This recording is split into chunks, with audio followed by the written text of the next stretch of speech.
Good morning, good afternoon, or good night, and welcome to Command Power, the show in which we discuss all things Magic the Gathering with a focus on Commander. And today we have a brand new deck for you, and just as a quick heads up, this is not a budget deck, although I do think it should be fairly easy to find substitutes for those expensive cards. But before that, just a quick reminder to please click like and subscribe if you enjoy my videos. We're well on our way to 1 million subscribers, and every single click counts. And today we're going to be talking about Amalia Benavides Aguirre. For 1 white and 1 black, she's a legendary creature, Vampire Scout 2/2 with Ward, pay 3 life, and whenever you gain life, Amalia Benavides Aguirre explores, then destroy all other creatures if its power is actually 20. To have this creature explore, reveal the top card of your library, put that card into your hand if it's a land, otherwise put a +1/+1 counter on this creature, then put the card back or put it into your graveyard. So there's a couple of things to talk about this card. First, of course, Amalia is bae. She is super cute, and I think she's going to be very popular because of that, but also it's just a really unique and creative design, and we haven't really seen that much explore in white-black.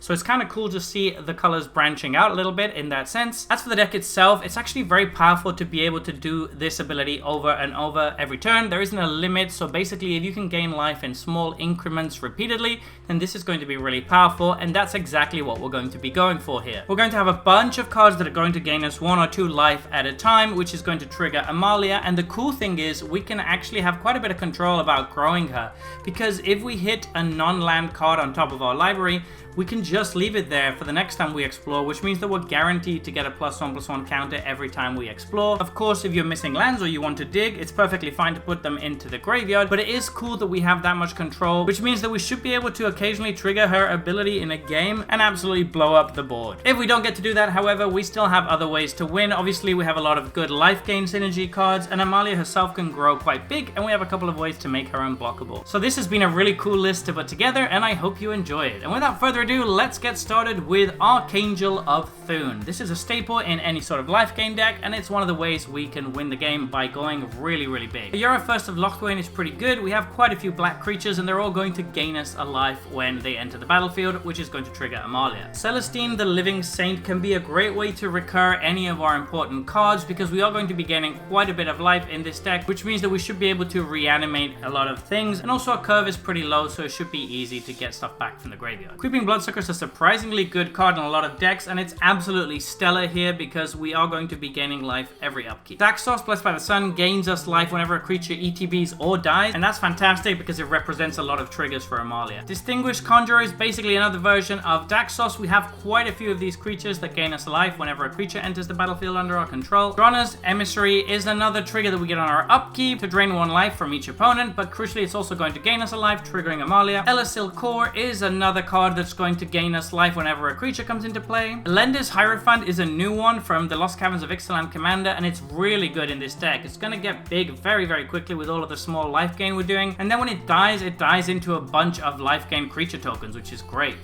Felidus Sovereign is an alternate win condition. It can be quite hard to trigger because people are quite used to it these days, and they should be saving removal spells if they see that you're playing a life gain deck, but still, occasionally you can steal some games with this. Golem Obsessed Stalker is a card that I really like in this deck because all it takes is us sneaking in for 1 damage, and we do have a couple of ways to make stuff unblockable in this deck, and then they're just going to be losing a bunch of life every turn for the rest of the game because we're going to be gaining a lot of life. Grey Merchant of Asphodel is one of our finishes of choice. It should be quite easy to close out the game with this. Even though we're not a mono black deck, it should still deal quite a bit of damage. Gumdrop Poisoner is excellent in this deck. It acts as really powerful removal that also can give us a source of life gain. Heliod's Sun Crown is spectacular and probably the best card in the deck because it's just going to trigger so many times, and it actually works with Amalia as well, seeing as if we put the counters on her, we can grow her at double the speed. Very strong. Impassioned Orator is just another version of the play a creature gain 1 life effect. Inspiring Overseer draws us a card and gains us a life, so that works very well with Amalia. Kambal is going to be really annoying for our opponents because whenever they play non-creature spells, it's going to drain them, which is going to make Amalia grow, and it's just a really annoying card in general. Coliver the Ghost Council is going to grow super quickly, and it should be fantastic as repeatable removal. Lunok Veteran is going to gain us some life whenever a creature comes into play. Noxious Gearhook is removal that also gains us life. Nyx Fleece Ram is great for stalling out the early game and gaining us life every single upkeep. I've always really liked this card. Obsidian Ghost Council is a bit of a pet card. There are probably other options you could include if you don't like this, but I just love this card from back in the day, and it's actually quite solid in this deck because it is going to drain our opponents for 2 every time and trigger Amalia every turn, and it's kind of difficult to remove. Pious Evangelist is yet another version of the gain life whenever a creature comes into play effect. Pontiff of Blight gives all of our creatures extort, and since each instance of extort triggers separately, that means that we can get a bunch of triggers from Amalia with basically every spell we play. Priest of Ancient Lore is another card that's going to draw us a card and gain us a life. Rodolphe Dustbringer should be very hard to deal with because it's going to constantly be indestructible, and it even gives us a nice little bit of recursion every end step. This is a very strong card in the deck. Sanctum Seeker is quite solid in this deck. We have quite a few vampires, and all of these triggers are going to happen separately, so we're going to gain a bunch of life with this, which is then going to trigger Amalia. Serra Ascendant is a classic card in Commander. It's just a huge beater. Don't worry too much if you don't have this. You can substitute it for more life gain or more interaction spells. Soul Warden and Soul's Attendant are another two cards that are going to gain us life when creatures enter the battlefield. Sunscorched Region is really fantastic in this deck because it's going to grow and gain us 1 life whenever an opponent plays anything. That's a lot of triggers for Amalia. Suture Priest is yet another version of the effect that gains us life whenever we play a creature. This one actually drains our opponents as well, which is nice. Timoret is Graveyard Interaction that also allows us to gain some life, so hits all of our bases. Banewitch Coven should be triggering a lot in this deck, which means that we're going to have a lot of recursion for our synergy pieces. Vito Thorn of the Dusk Rose should be a great way to finish the game. Voice of the Blessed should very quickly become indestructible and a huge beater, which is fantastic, of course. And Witch of the Moors is a card I really like that is going to give us a 4/1 every single turn. Moving on to sorceries, we have Essence Pulse, which is our board wipe of choice. This one is very good because we can play it in a way that we leave Amalia alive. Exsanguinate is another finisher of choice by allowing us to deal a ton of damage to our opponents. Kyla's Command I really like because it synergizes so well with Amalia. It can put a counter on her and give her a double strike, which is fantastic, but then you can also gain 2 life and scry 2, which are actually both fantastic with Amalia. Particularly the scry 2 can guarantee that we don't hit a land if we want her to grow. For artifacts, we have Aether Flux Reservoir. This is great because it can allow us to finish the game if we have a ton of life, which we probably will, but it also just can trigger Amalia a bunch of times and gain us a lot of life in the process. Bontu's Monument is going to reduce all of our black creature spells. We don't have that many of those, but it's just great that whenever we play any creature, we get to gain a life. Fountain of Renewal is a card that you probably thought you'd never see in Commander. It's going to gain us a life every upkeep. That's pretty good, and we can cash it in for a card if we're desperate. Lightning Greaves is in the deck as a way to protect Amalia. She does have Ward, pay 3 life, but that's not going to dissuade people for very long. Pristine Talisman is an amazing mana rock in this deck since it's going to let us trigger Amalia every turn, and Well of Lost Dreams can allow us to draw a bunch of cards by pouring our extra mana into it.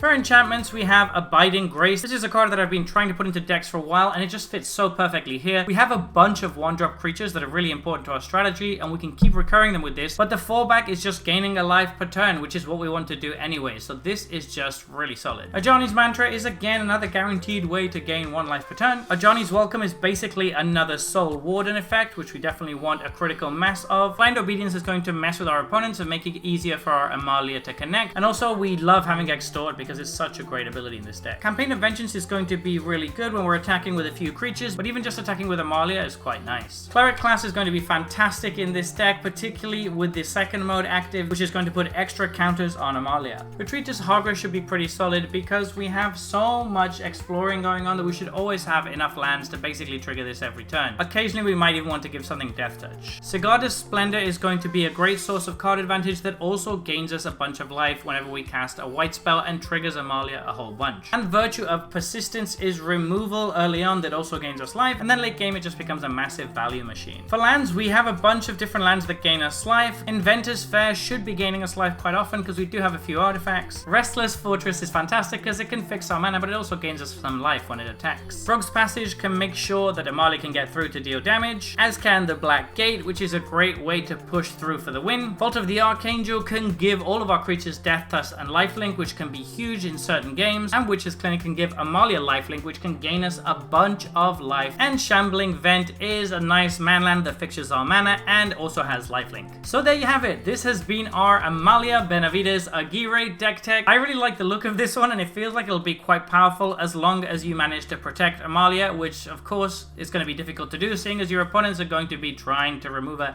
as much as they can. And that being said, she is very cheap to play, so it should be easy enough to replay her, and the rest of the deck is still pretty solid even without her. There's a lot of life gain synergies going on, and I think you can still win in games where she doesn't stick. So please let me know in the comment section below what you thought of this video, if there's any cards you would add or any cards you think I missed. And if you enjoyed this video, don't forget to click like or subscribe. It really helps the channel. And until next time, take care.